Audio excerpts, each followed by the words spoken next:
Le cinéma, c'est une fenêtre ouverte sur l'invisible. Chaque film est un miroir où l'humanité se regarde, où nos peurs, nos espoirs et nos désirs prennent forme.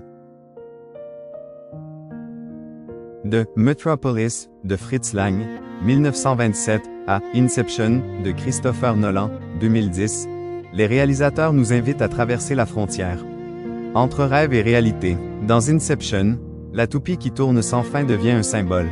Droit sommes-nous encore en train de rêver? Les symboles cachés. Chaque grand film parle deux langues, celle des mots et celle des symboles. Dans Le Parrain, 1972, la présence récurrente des oranges annonce la mort. Fruit de la douceur, mais aussi présage du sang. Dans Matrix, 1999, la pilule rouge symbolise le réveil de la conscience, l'éveil à une vérité cachée. Et dans Le Labyrinthe de Pan, 2006, chaque créature fantastique représente une part de l'enfance qui résiste à la brutalité du monde réel.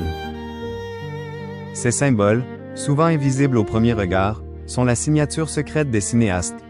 Leur manière de nous parler sans mots. Le cinéma, un monde de miroirs. Regarder un film, c'est se voir autrement. Les larmes qu'on verse pour un héros, les frissons d'une scène, ou ce silence à la fin du générique. Tout cela nous relie à quelque chose de plus grand, notre propre humanité. Dans Interstellar, 2014, le voyage à travers l'espace n'est qu'une métaphore du voyage intérieur. Et dans Le fabuleux destin d'Amélie Poulain, 2001, les couleurs chaudes et les petits détails du quotidien deviennent les battements de cœur d'un monde qui choisit encore d'espérer. Le mystère ne meurt jamais. Ce qui rend le cinéma éternel, c'est qu'il ne livre jamais tous ses secrets. Même après 100 ans d'histoire, chaque film garde une part d'ombre.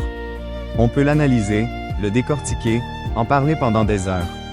Mais il restera toujours cette étincelle impossible à expliquer, celle qui nous fait trembler, rêver, ou simplement croire à ce que nous voyons. Parce que le véritable mystère du cinéma, ce n'est pas ce qu'il montre, mais ce qu'il réveille en nous. La magie du cinéma, c'est de transformer la lumière en émotion, et l'émotion en souvenir.